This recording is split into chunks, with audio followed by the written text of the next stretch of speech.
파월 의장은 미국의 물가 상승률이 확실하게 내려가는 것을 볼 때까지 긴축 작업에 공격적으로 나설 거라고 했습니다. If that involves moving past, broadly understood levels of neutral, we won't hesitate at all to do that.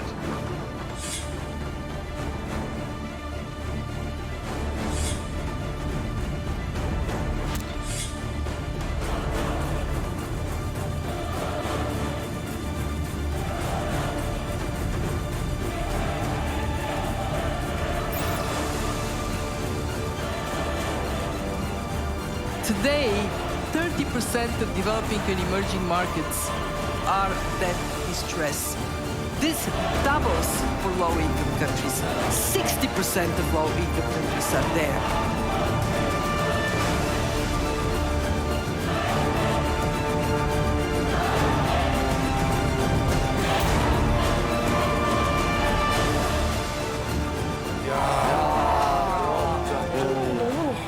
정말 물가가 너무 올라가지고. 달러가 1,400원까지 갔었잖아요. 맞아. 넘었었죠. 잠깐만요. 근데 슈카 오빠 왜 웃고 계세요? 슈카 씨가 달러 많이 갖고 있기로 제가 유명하거든요. 늘 말씀드렸지만 슈카 씨 집에 가면은 이렇게 금고가 있어요. 뚜뚜뚜뚜뚜 또로로 한 다음에 이거를 하고 여기로 들어가 보면 달러가 돼 있어요. 월급이 달러로 들어온다는 얘기가 있어요. 그 유튜브 수익은 달러로 들어오니까. 그렇지, 하시는 분들 다 알겠지만 달러 표시로 들어오잖아요. 그렇죠. 그쵸. 저쪽 수입이 달러로 들어오는 분들은 요즘에 너무 좋고 와. 반대로 지출이 달러로 되는 분들은 요즘에 상당히 좀 맞네. 유학하는 분들 와, 좀 비싸니. 정말요. 이게 이제 말씀해 주셨던 것처럼 달러 가치가 굉장히 빠르게 뛰었습니다. 네. 달러는 원달러처럼 한국 원화하고 달러를 비교하잖아요. 네. 근데 사실 달러를 가치를 측정을 할 때 원화로만 비교하면 안 되고요. 여러 통화를 갖고 달러를 종합적으로 분석을 해요. 그런 거 이제 달러 지수라는 게 있습니다. 그 달러 인덱스라는 게 있는데 그 달러 인덱스가 20년 만에 최고치로 치솟았습니다. 그만큼 달러가 강해졌는데요. 달러가 그만큼 강해지면 반대편에서는 다른 나라 통화 가치가 떨어졌다는 얘기가 되겠죠. 그럼 그 통화들이 어떻게 떨어졌는지 잠깐 보는 겁니다. 네. 보시면은 전체적으로 달러 대비해서 굉장히 빠르게 그 나라들의 통화 가치가 떨어졌다. 이제 이렇게 보실 수가 있겠죠. 우리나라 지금 원화도 만만치 않은 것 같아요. 네. 이 원화 가치도 굉장히 많이 떨어졌어요. 그래서 이제 원달러 환율로 보면 이 환율이 많이 뛰었는데요. 이걸 잠깐 보시면 올해 연초부터 해가지고 초록색 선이 쭉 올라가는 모습을 보이시죠? 예. 그다음에 정상에 꼭지점이 하나 찍혀 있는데 1,442원이라고 찍혀 있었습니다. 저게 9월달, 10월달에 이게 환율이 정말 많이 올라 있었어요. 그러면 차트를 한번 잘 보시면은 이게 어떻게 보면은 평행선으로 쭉 가다가 툭 튀고 툭 튄 상태에서 옆으로 쭉 가고 또 툭 튀고 옆으로 쭉 가고 툭 튀고 옆으로 쭉 가고 이런 거 같지 않으세요? 약간 맞아요. 잘 보면은 그죠? 예, 이렇게 나타나는데요. 이게 뭐하고 연결이 되냐면 미국의 기준금리 인상하고 되게 많이 만나 있습니다. 그 차트를 한번 잠깐 보시죠. 이 차트를 보시면은 초록색 선이 방금 전에 보셨던 원달러 환율 그 차트예요. 네. 그 밑에 있는 게 뭐냐면 빨간 선이 미국의 기준금리 차트입니다. 미국의 기준금리가 올해 3월달, 5월달, 6월, 7월, 9월, 11월 올랐어요. 그렇죠? 그리고 이제 12월에도 이제 기준금리 인상을 예고를 하고 있는데 현재 딱 차트를 보시면은 저 빨간색 선하고 초록색 선의 추세를 보시면 되게 비슷해 보이지 않으세요? 네. 그렇죠? 그래서 사실상 미국의 금리 인상이 달러 가치에 상당한 많은 영향을 줬다. 이제 이렇게 해석을 해볼 수가 있을 것 같습니다. 자, 그러면 이 차트를 보면서 우리는 두 가지를 볼 수 있어요. 네. 첫 번째는 빨간색 선하고 초록색 선하고 계단식으로 움직이고 있다는 게 공통점이죠. 네. 근데 잘 들여다보시죠. 저 빨간색 선이 금리가 올라가기 전에 파란색 선이 먼저 튀는 것 같지 않으세요? 자, 3월 달 보세요. 빨간색 선 올라가기 전에 파란색 선이 먼저 올라오죠. 초록색 선이 먼저 오르죠. 5월 달 보세요. 빨간색 선이 올라가기 전에 초록색 선이 먼저 툭 튀죠. 네. 그러지 않나요? 네. 7월 달에도 먼저 툭 튀죠. 네. 그다음에 8월 달에도 8월 달, 10월 달 사이에 보시면 쫙 올라가는 모습들이 보이지 않습니까? 이게 왜 그러냐면 환율이 금리보다 먼저 움직이는 겁니다. 왜 그런지 잠깐 말씀을 드릴게요. 미국 연방준비제도 연준이라는 곳이 있어요.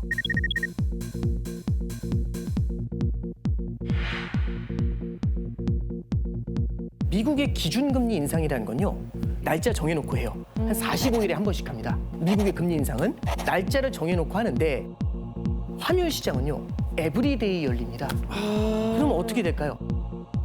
에브리데이 열리니까 항상 뭐만 바라보냐면 한 달 후에 미국이 금리 올릴까? 이것만 생각을 해요. 계속 쳐다보죠. 그런데 금리 올린대 이렇게 하잖아요. 그럼 그때 가서 움직여야 되겠으니까 미리 움직여야 되겠습니다. 미리요? 미리 움직여야죠. 그렇죠. 자, 잠깐 보는 거죠. 우리가 길거리를 다니다가 허름한 아파트가 있어요. 네. 아, 저기 누가 살겠어? 아, 저거 얼마 안 될 것 같아. 근데 막 10억, 20억 해요.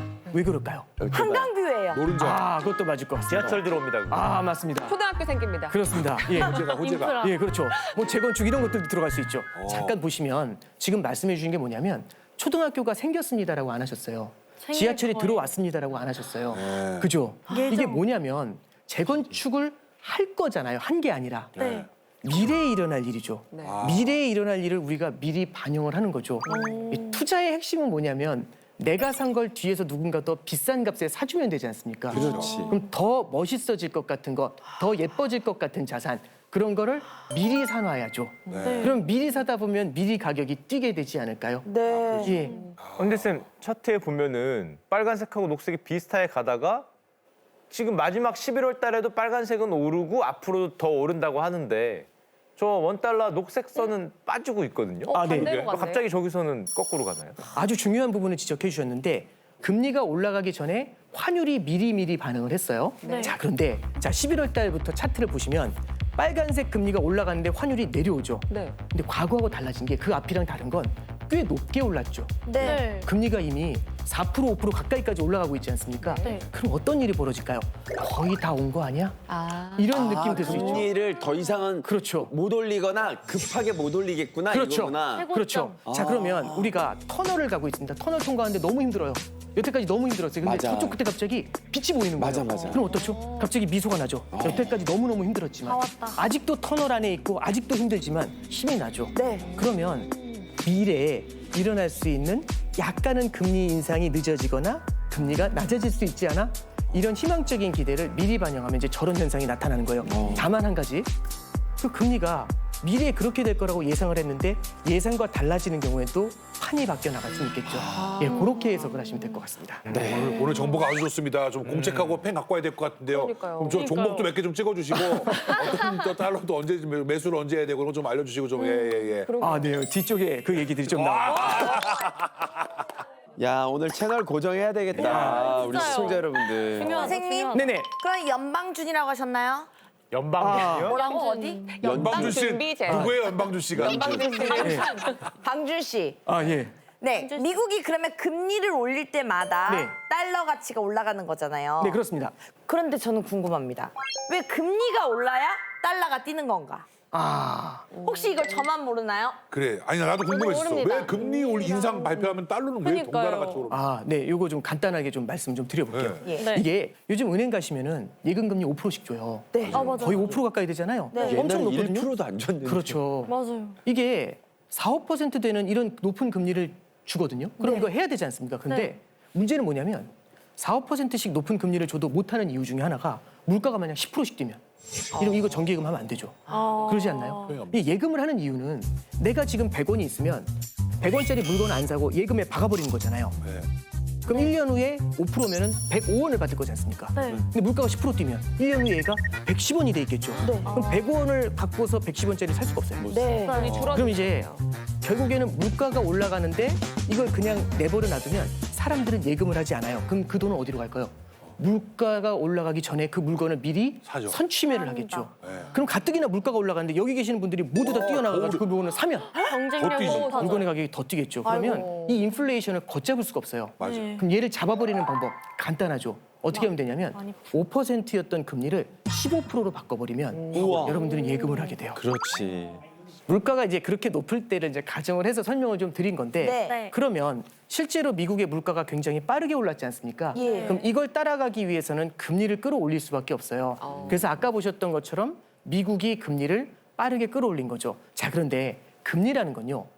그 화폐를 갖고 있을 때 받을 수 있는 보상입니다. 그러니까 미국 금리가 2%다, 미국 금리가 3%다라는 얘기는 달러를 갖고 있을 때 2%를 받냐, 달러를 갖고 있을 때 3%를 받냐 이런 거죠. 자, 그럼 미국 금리가 올라가면 달러를 갖고 있을 때 더 많은 보상을 받아요. 네. 그러면 달러가 더 예뻐지지 않나요? 아, 그렇구나. 네, 그러지 않을까요? 네, 그러면 달러를 더 사고 싶겠죠. 그럼 달러 가치가 오르겠죠.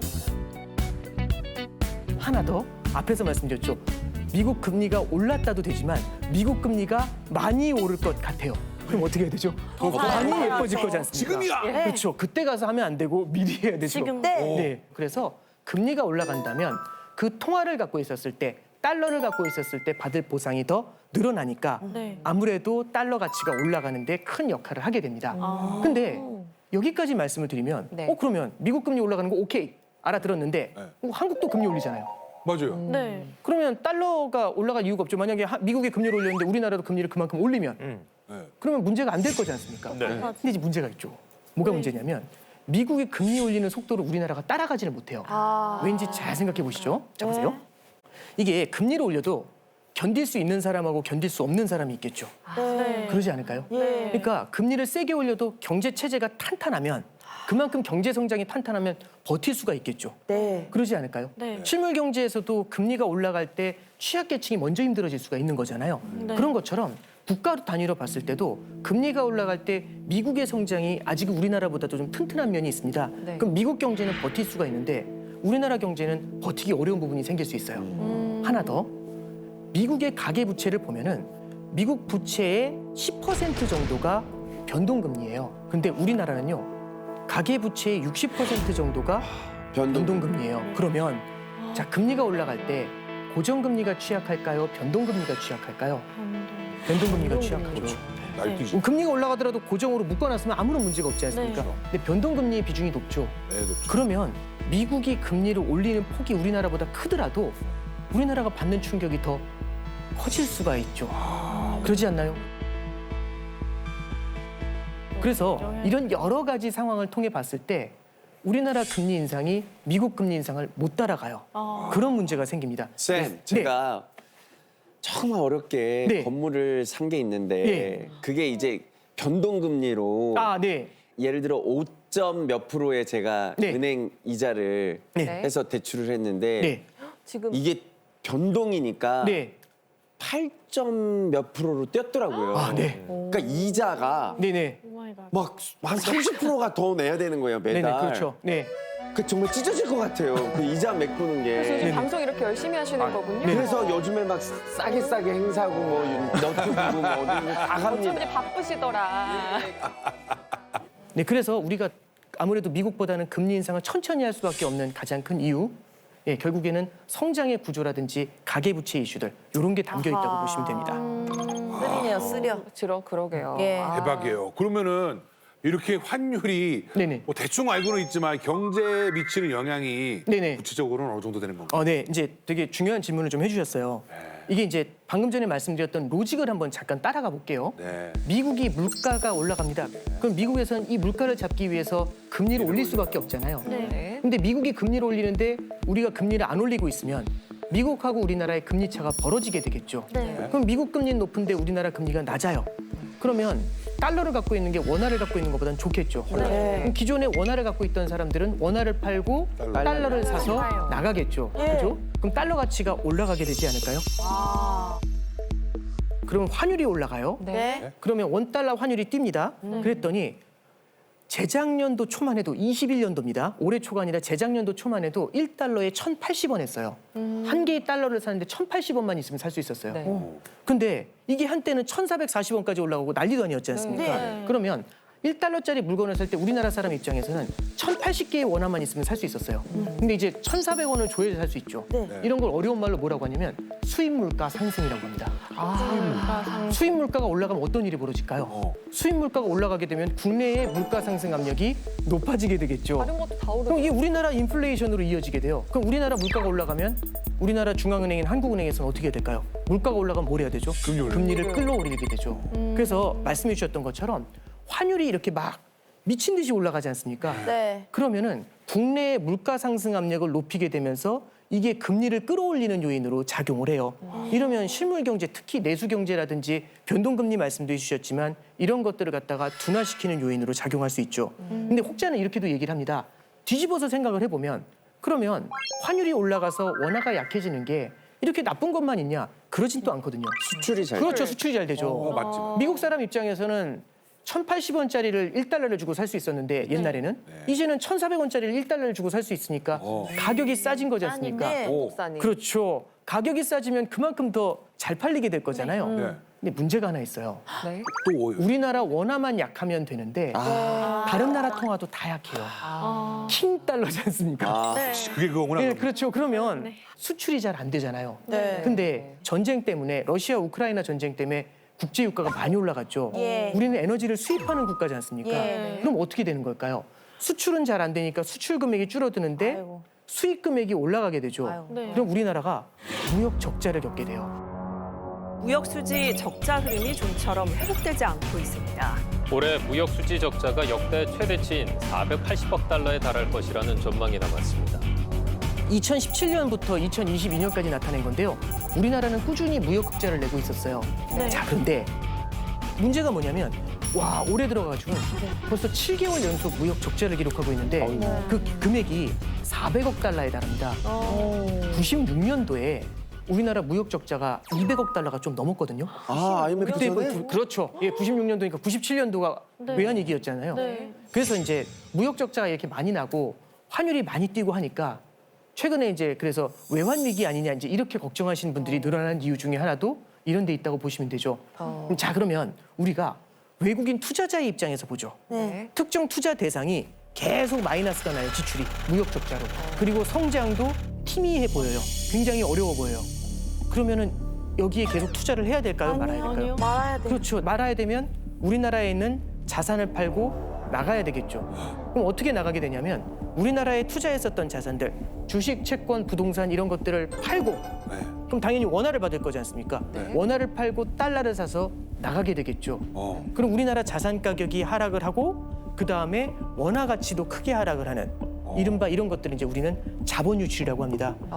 우리나라도 지금도 경기가 되게 안 좋고 자금 구하기가 힘들다고 하는데 자본 유출이 일어나서 돈이 다 빠져나가면 아무래도 그 국가 경제에는 더욱더 치명적인 타격을 줄 수가 있는 거죠. 그래서 지금 당장 그렇다는 게 아니라 환율이 마냥 올라가는 건요.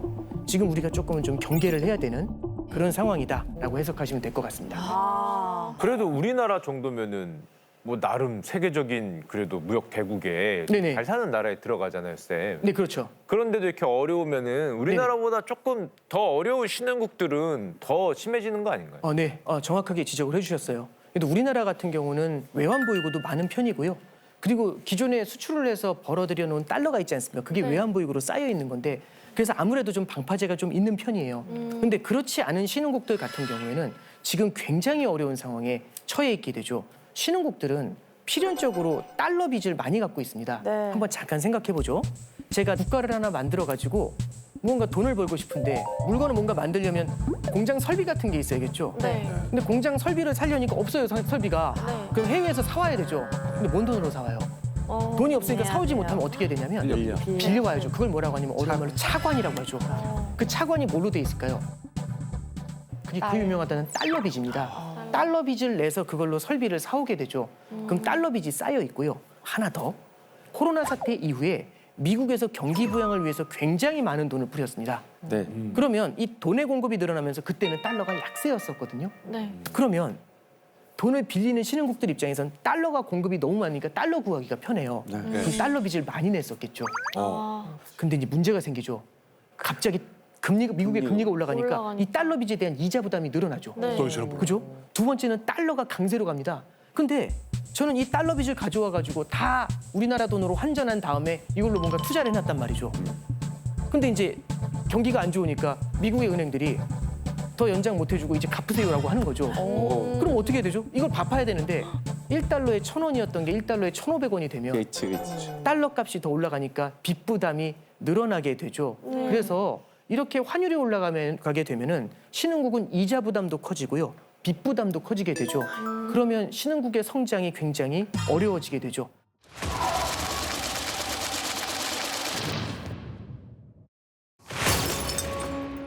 미국의 급격한 금리 인상으로 신흥국들이 극심한 달러 유출과 인플레이션에 시달리고 있는데요.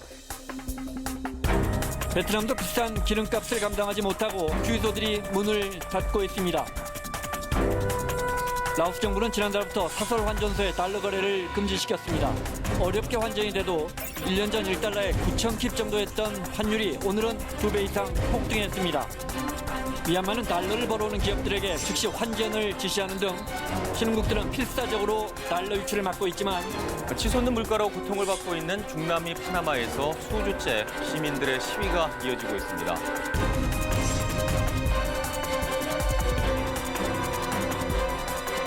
IMF 등은 잇따라 가난한 신흥국들의 줄도산을 경고하고 있습니다.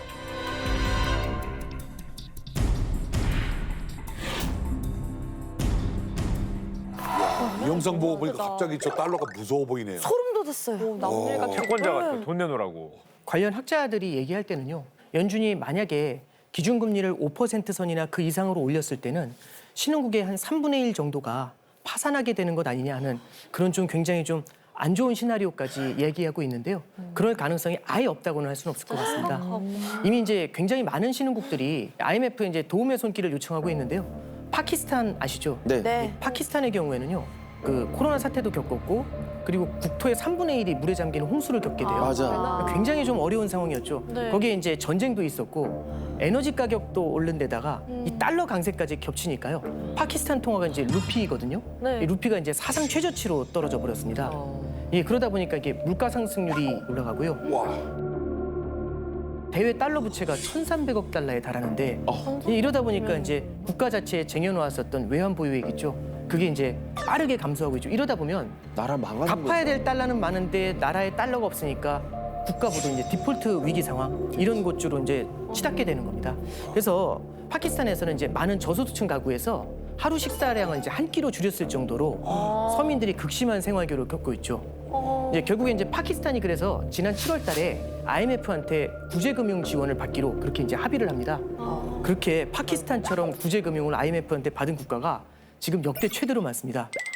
아직 이제 제공되지 않은 차관까지 포함을 하면은요. 네. 그 차관 규모가 2,680억 달러에 달합니다. 우리나라 돈으로 환산하면 381조 정도 되거든요. 381조요? 그러다 보니까 이 IMF가 대출해 줄 수 있는 여력이 모자란 거 아니냐. 이제 이런 분석까지 나오고 있는 그런 상황이라고 보시면 되겠습니다. 아하. 쌤, 그러면 이 지금 신흥국들이 막 위기를 맞고 또 IMF도 위기를 맞고 국가들이 막 부도가 나고 이러는 게 다 이게 킹과 제너럴 울트라 달러 때문에 이렇게 되는 건데. 근데 정작 궁금한 건 그러면 달러는 무적입니까? 한 번도 그 위기가 없고 하락하거나 이런 적이 없어요? 그래, 너무 불공평해요. 달러만 어떻게 이렇게 무적? 네. 달러가 떨어진 적이 있었죠. 언제가 그랬냐면 2000년대 이제 중반 때거든요. 금융위기가 2008년에 있었잖아요. 아, 리먼. 예, 그렇죠. 근데 이제 그 전에 달러가 되게 약했던 적이 있어요.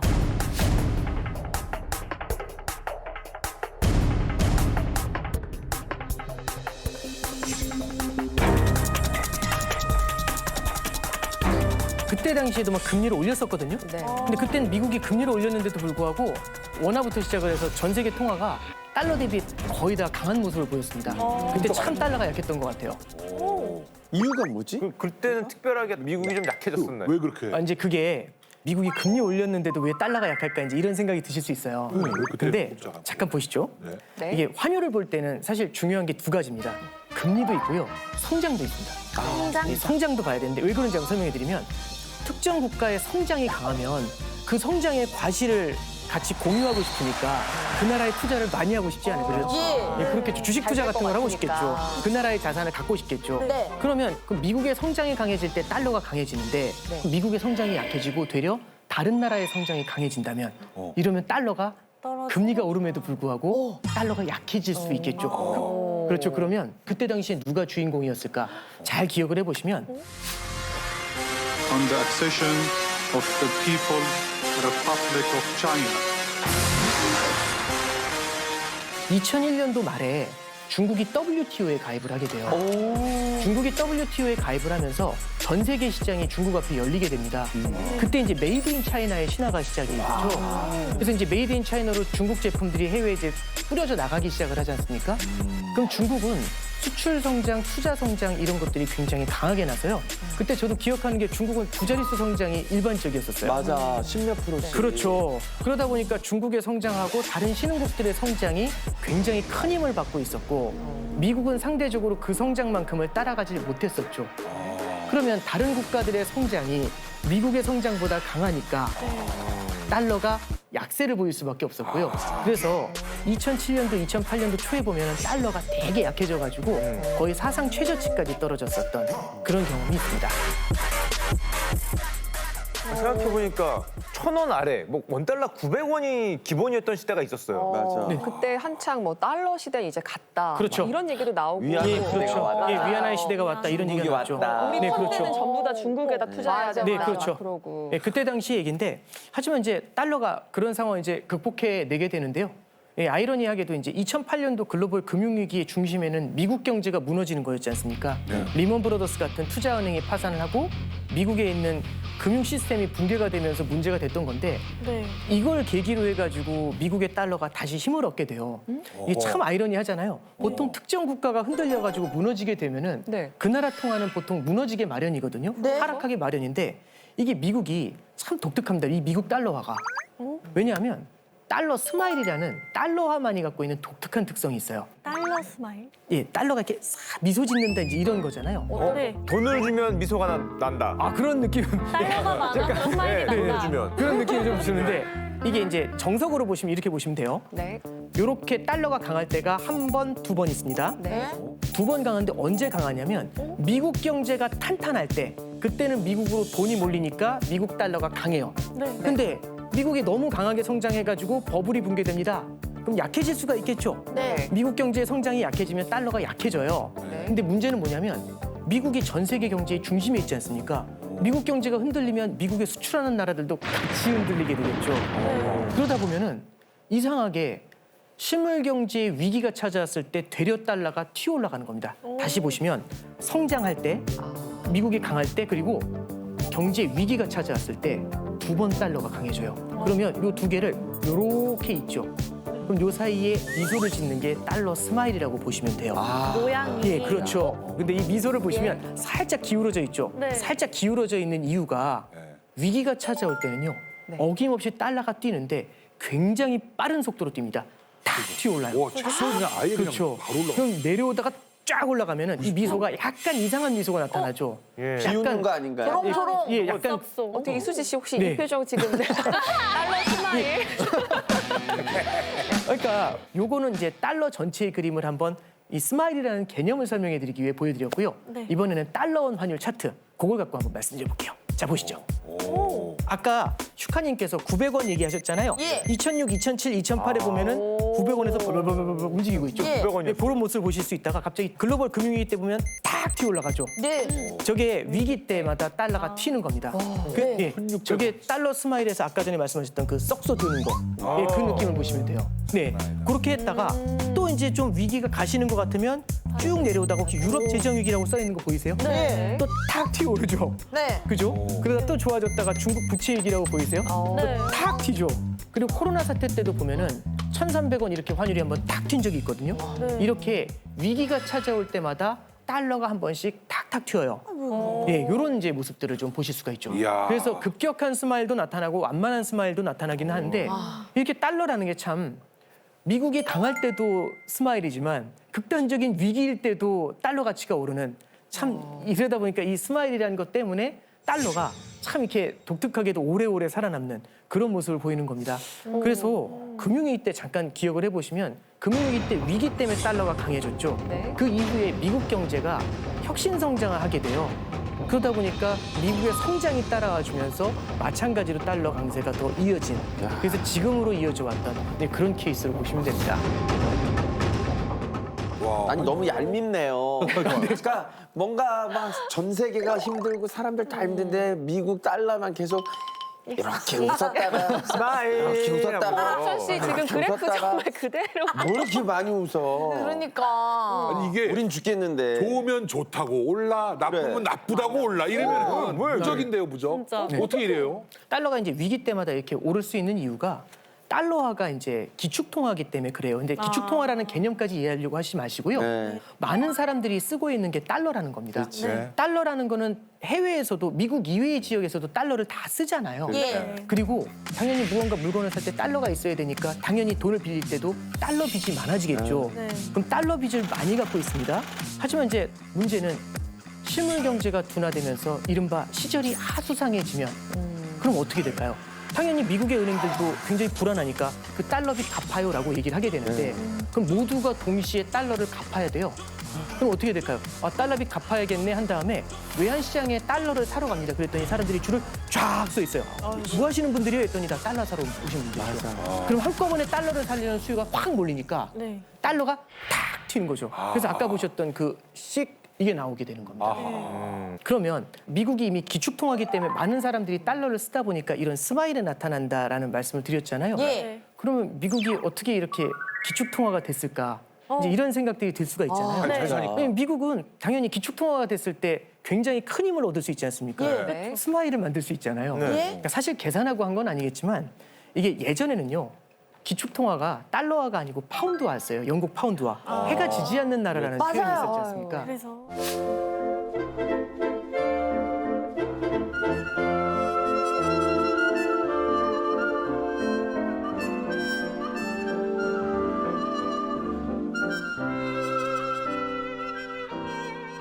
근데 이제 잘 기억을 해보시면 1, 2차 세계대전이 유럽 지역을 강타해버렸었죠. 네. 그럼 영국 같은 경우는 딱 생각만 해봐도 적자가 엄청났겠죠. 군비 지출이 엄청났을 거지 않습니까? 그러다 보니까 영국의 힘이 많이 쇠하게 됩니다. 영국의 힘이 많이 쇠하는 상태에서 미국이 돈을 굉장히 많이 벌면서 부강해지기 시작을 하죠. 그러면서 자연스럽게 영국 파운드화의 지위가 내려오게 되고 달러화가 그 중심에 서게 됩니다. 그러다 보니까 1945년도에 2차 세계대전이 끝난 다음에 브레턴 우주 체제라는 게 들어오게 돼요.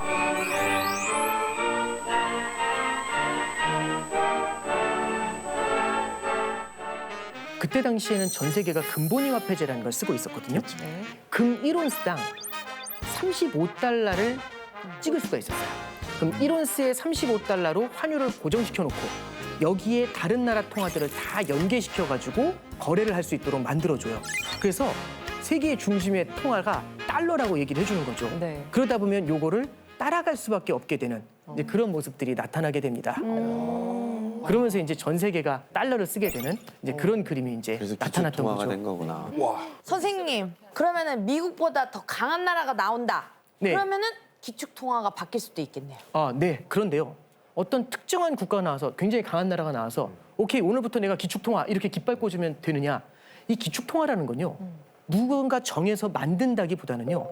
자연스럽게 만들어지는 겁니다. 누군가 의도해서 써 이렇게 된다기보다는 쓰는 사람들이 그걸 일상에서 쓰면서 받아들여 줘야 되거든요. 마치 그러면- 돈에서 카드로 옮겨가듯이 그렇죠. 사람들이 네네. 사용하기 편하고. 점점. 그렇죠. 그러면 사실상 미국의 위상을 넘는 강한 나라가 나오는 것도 어렵지만 그런 나라가 나오더라도 그 돈을 다시 써줘야 되는 그런 문제가 있어요. 사실 이게 특정 국가가 이렇게 다른 사람들이 많이 쓰는 그런 기축통화가 되기는 상당히 어렵습니다. 왜냐하면 이게 작년 대학 수학 능력 시험 문제도 나왔어요. 저도 깜짝 놀랐는데요. 거기 이제 출제되기도 했는데 그게 트리핀의 딜레마라는 게 있습니다. 그것 때문이거든요. 무슨 딜레마요? 정답 트리플 딜레마. 트리플 딜레마. 해가지고 뭐죠? 트러플 딜레마. 이왕이면 맛있는 걸로 하시죠. 이거 이제 간단하게 설명을 드리면요. 기축통화가 된다는 건 모두가 신뢰하는 통화가 돼야 되잖아요. 네. 그럼 모두가 신뢰를 해야 됩니다. 첫째. 네. 그러면 특정 국가 통화가 신뢰가 높아지려면 그 나라가 무역 흑자를 기록해야 될까요? 적자를 기록해야 될까요? 잘 생각을 해보죠. 적자를 계속 기록하는 사람을 믿기는 어렵죠. 네. 신뢰를 얻기 위해서는 그 국가는 무역 흑자를 기록해야 돼요. 그렇죠. 네. 자, 그런데 두 번째는 많은 사람들이 쓰려면 그게 많이 돌아다녀야 되잖아요. 예. 두 번째는 외부에서 많이 쓸 수 있게 많이 돌아다녀야 돼요. 그러면 미국 이외의 국가들이 이 달러를 많이 쓰려면 달러가 밖으로 나가야 되지 않습니까? 네. 그렇죠. 그러려면 미국이 적자를 기록해야 될까요? 흑자를 기록해야 될까요? 적자를 적자로 기록해야죠. 해서. 적자를 기록해야 달러가 나가지 않습니까? 네. 그러면 신뢰를 얻기 위해서는 흑자를 기록해야 되고 네. 많은 분들이 쓰기 위해서는 적자를 기록해야 돼요. 네. 되게 희한하다. 적자를 기록하면서 적자를 기록한다? 이거 약간 배고픈데 배부른 이런 거 아닌가요? 그렇죠. 마치 따뜻한 아이스 아메리카노하고 비슷한 개념이에요. 그런 것 같아요. 굉장히 아이러니하지 않습니까? 이게 트리핀의 딜레마라고 보시면 돼요.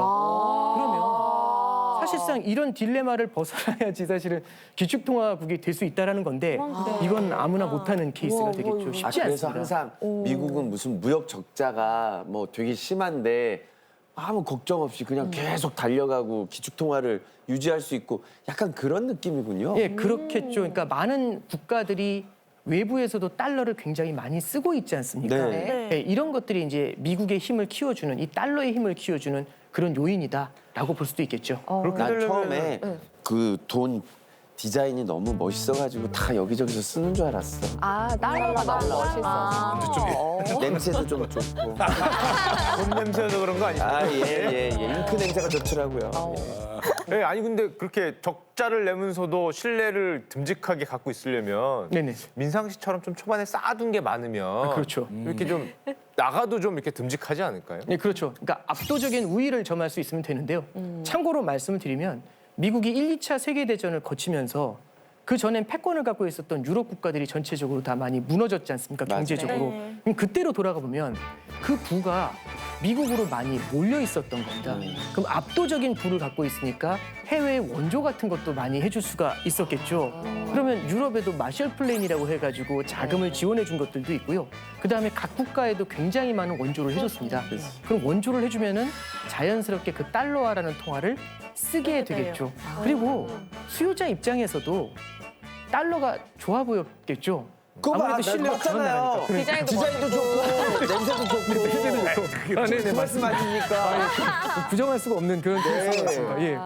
근데 이제 결국에는 많은 국가들이 쓸 수 있게 그런 원조를 해준 것도 있지만 하나 더 이제 말씀드릴 수 있는 게 페트로 달러라는 게 있습니다. 1974년도에 이제 어떤 일이 벌어지냐면 그때 당시 이제 오일 쇼크도 있고 원유를 구하기 굉장히 힘들어져요. 그런데 미국이 1974년도에 산유국들하고 원유의 결제는 달러로만 할 수 있게 그 약조를 맺게 됩니다. 그럼 제도적으로 달러로만 원유를 결제할 수 있게 된 거잖아요. 그죠? 그럼 이제 어떤 일이 벌어지냐면 어느 국가든지 원유를 사기 위해서는 뭐부터 필요하냐면 달러부터 사야 됩니다. 그럼 모든 국가들이 석유는 필요할 거지 않습니까? 달러가 필요 없더라도 석유는 필요할 거잖아요. 그렇죠. 근데 석유를 사려면 달러를 미리 사야 돼요. 그렇죠. 그러면 달러를 갖다가 많은 국가들이 살 수밖에 없는 그러다 보면 달러에 대해 익숙해질 수밖에 없는 그런 시스템 구조가 만들어지게 되는 거죠. 그래서 방금 말씀드렸던 것처럼 원조 같은 걸로 많이 쓰게 만들어주고 그다음에 페트로달러 시스템을 만들어주고 그죠? 그리고 이제 기축통화로 쓰기 위해서 브레턴 우주 체제 같은 것들도 도움을 줬었던 거죠. 쌤, 그러면은 달러는 이렇게 영원할 것이다라고 생각이 들긴 하는데 정말로 이 킹과 제너럴 울트라 달러 이거 영원히 가는 겁니까?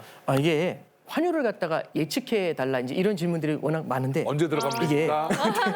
이게 저도 이제 배울 때 그 많이 들었던 얘기가 귀신도 모른다는 얘기를 되게 많이 들었었어요. 그도 그럴 게 이게 지금의 모습만 반영해야 되는 게 아니라 앞으로의 모습을 가지고 비교를 해줘야 되죠. 이걸 정확하게 알아낸다.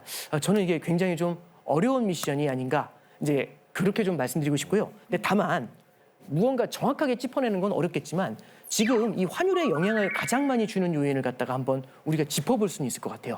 그게 뭐냐? 아까 말씀드렸던 것처럼 지금 최근에 환율은 미국의 금리에 상당히 많이 연동돼서 움직이고 있죠.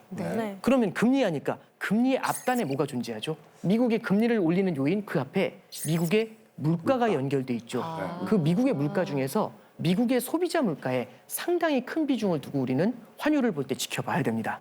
근데 지금 소비자 물가도 뭐 높긴 하지만 내년에 이제 서서히 뭐 내려올 거다. 그리고 기준금리도 미국 저렇게 많이 올렸으니까 거의 다 올렸다라고 생각이 되면 지금 킹 달러도 이제 조금은 좀 약해지는 쪽으로 보는 게 맞을까요? 최근에 이제 미국의 소비자 물가 지수가 사실 지난 6월 달에 9.1%로 정점을 기록한 다음에 조금 고개를 숙이고 있어요. 여전히 높은 건 사실인데 조금씩 주춤해지는 모습을 보이고 있습니다. 이게 만약에 물가 상승세가 더 많이 주저앉게 되면 물가가 많이 안정이 되잖아요.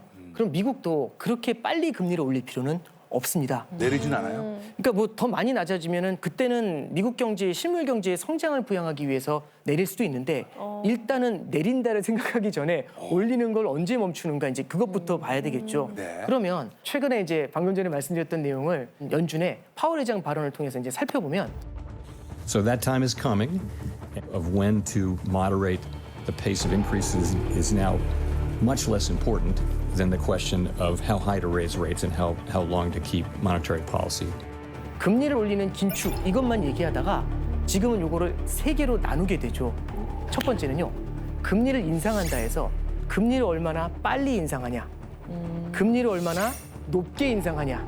금리를 인상한 상태에서 얼마나 오랫동안 유지하느냐. 이 세 가지로 구분을 해버려요.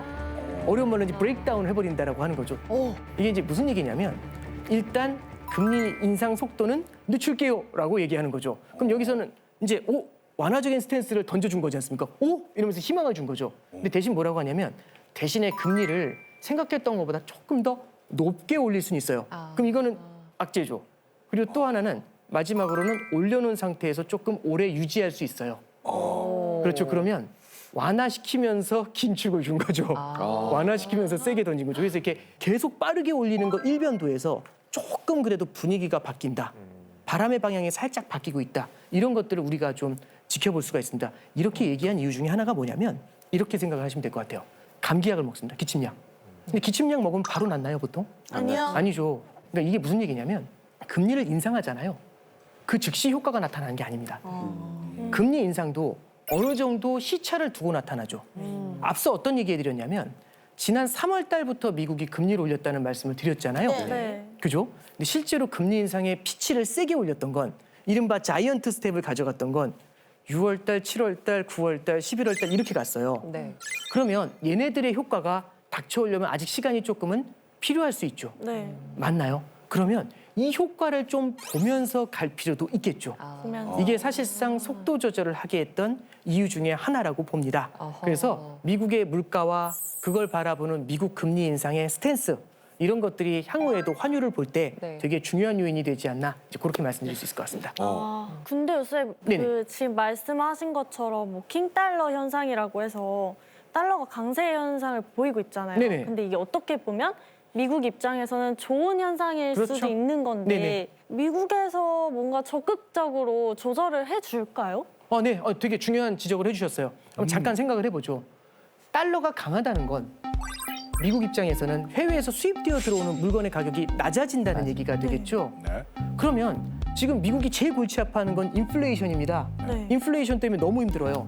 그러면 강달러를 유지하면 유지할수록 이 인플레이션을 제압하기가 쉬워지겠죠. 그런 관점에서 보면 미국은 무조건 강달러로 가는 게 맞아요. 근데 그 이면을 바라보면 또 어떤 게 있냐면 미국의 기업들은 미국에서만 활동을 할까요? 아니면 다국적 기업이 많을까요? 다국적으로 많죠. 다국적 기업이 곳곳에 많죠. 진출해 있죠. 해외에 나가서 거기서 영업을 하는 기업들이 많죠. 네. 그럼 그 해외에 있는 통화로 돈을 벌었는데 그걸 달러로 환산해서 보내면 달러가 강해지면 숫자가 확 줄어들게 되겠죠. 수입이 줄어드는 거. 그러다 보니까 미국 기업들 같은 경우는 이 달러 환산 수익이 줄어들게 되면서 미국 대기업들의 손실이 거의 원화로 환산했을 때 51조 원에 추산된다 이제 이런 얘기들도 있습니다.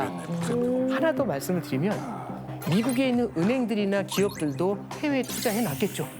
그럼 그 국가들이 만약 무너지면 이 은행들이나 기업들은 어떨까요? 아이고. 마찬가지로 피해가 커질 수 있죠. 그러면 결국에는 달러가 너무너무 강해서 다 무너져 내린다는 건 되돌아서 미국한테도 안 좋은 영향을 줄 수가 있겠죠. 그러다 보니까 미국에서 이제 최근에 어떤 얘기가 나오냐면 미국뿐만 아니라 너무 힘들어하는 신흥국들의 채무를 좀 면제해줘야 되는 거 아니냐. 이제 그런 얘기들도 좀 나오고 있어요. 이게 되려 미국에게 부메랑처럼 다가오는 그런 문제를 만들 수도 있기 때문입니다. 그래서 일방적인 강달러보다는 속도 조절이 좀 필요하다. 여기에 대한 공감대가 좀 더 커지고 있는 거겠죠. 네. 선생님 그래도 경제 전문가시니까 지금 뭐 금리 상단에 대한 얘기 많이 나오잖아요. 네네. 그러면 내년에 미국 금리 최종 금리가 몇 % 정도로 지금 예상을 하세요? 네. 사실 좀 약간 딴 얘기 같지만 저희 집에 강아지 한 마리 키우는데 1시간 후에 강아지가 어디 있을까요? 근데 보면 그 강아지가 저희 둘째 애를 너무 좋아해요. 그 아이가 있는 곳에 강아지가 있거든요. 그러니까 답을 화장실 앞이요, 식탁 밑이요, 소파 위요, 자기 집이요 이렇게 얘기할 수가 없어요. 답은요, 애가 가 있는 곳입니다. 그러니까 이게 무슨 말씀이냐면 미국 금리 인상이라는 게 어디서 끝날까?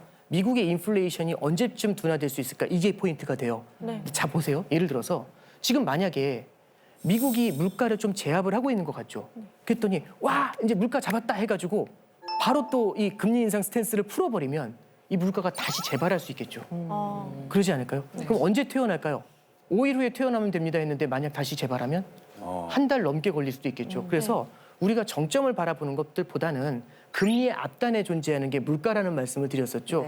이 물가가 어떻게 움직이는지를 조금 더 지켜봐야 될 것 같습니다. 근데 그러면 우리나라는 네. 괜찮은지 그게 또 굉장히 네. 중요한 거잖아요. 네네.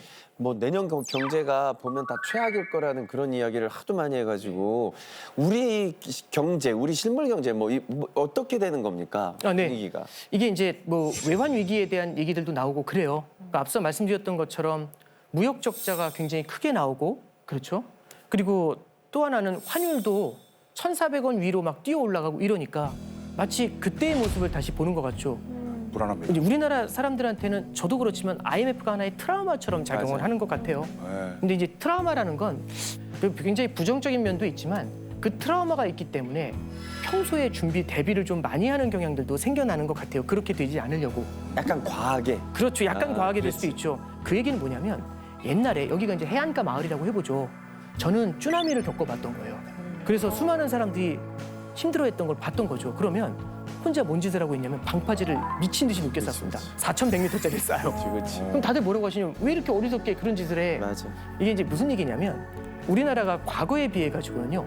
그만큼 외환 보유고를 많이 쌓아놔가지고 지금 우리나라 외환 보유고가 외환 위기 당시에는 뭐 300억 달러가 채 안 되는 금액이었는데 지금 우리나라 외환 보유고가 4천억 달러를 훨씬 넘습니다. 꽤 갖고 있네. 네, 4,100억 달러 막 이래요. 그건 다행이네요. 세계 9위 수준이거든요. 다른 국가들보다는 대비를 좀 많이 해놓은 상황이다. 요걸 좀 볼 수가 있고요. 재정 적자도 다른 국가보다는 아직은 큰 편은 아닙니다. 많은 건 맞는데 상대적으로는 조금은 좀 안정적인 편이다라고 할 수가 있겠죠. 그래서 96년도, 97년도 상황보다는 상대적으로 많이 괜찮다 이렇게 볼 수가 있고요. 다만 그럼 아무런 문제가 없는 거 아니냐. 이 7개월, 8개월 무역 적자가 난다는 거 결코 좋은 얘기가 아닙니다. 네. 만약에 이런 무역 적자가 장기화되면 이때는 우리도 굉장히 좀 큰 걱정을 좀 할 필요는 있는 것 같아요. 너무 극단적인 비관론은 아니라고 보지만 그렇다고 안이하게 생각할 부분 역시 우리가 경계를 해야 된다. 이렇게 정리를 해드릴게요.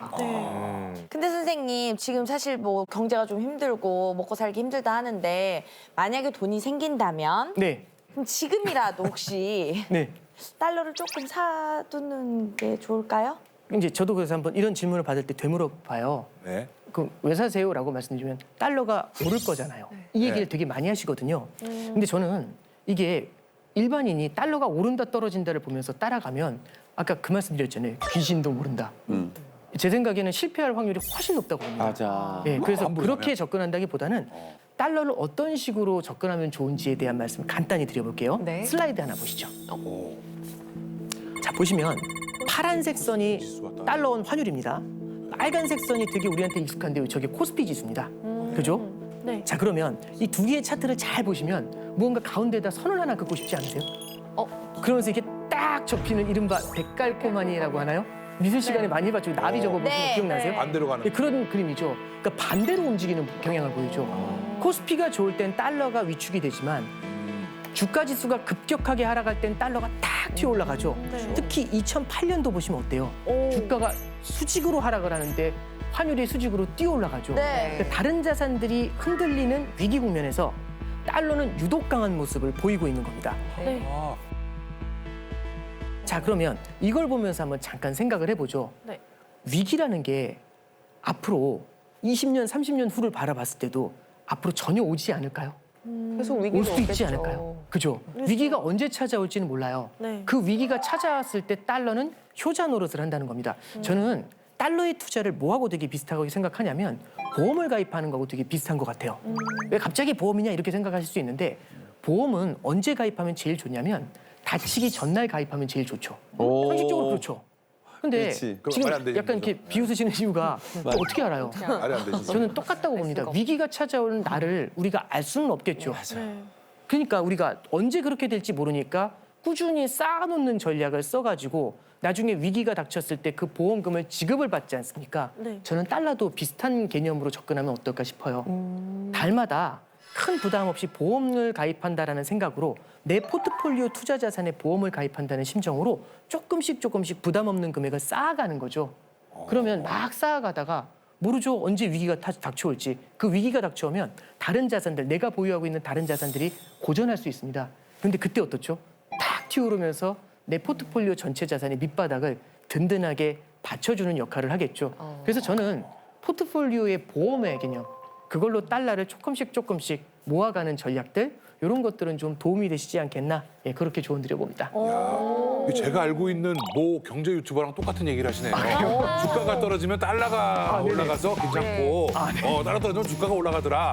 그래서 집에 금고가 이만한 게 있어가지고. 모 유튜버네요. 예. 아이고 어떻게 알았대? 아니 근데 지금 간만에 쌤이 나오셨으니까 우리가 여기서 끝내면 안 됩니다. 우리 제작진은 마무리하라는데 지금 쌤 나오셨는데 이제 그러면 이제 금리 같은 경우도 부동산하고도 연결돼 있지 않습니까? 여기서 나오셨기 때문에 금리가 미국이 떨어지면 우리가 먼저 어느 쪽이 떨어질지 눈에서 불이 나고 계세요 지금. 질문이 궁금한 많은데. 게 뭐예요? 그래서 지금 부동산? 뭡니까? 집입니까? 주식입니까? 주식입니까? 다음 부동산? 기회도 나와주십시오. 물어보고 싶은 게 많습니다.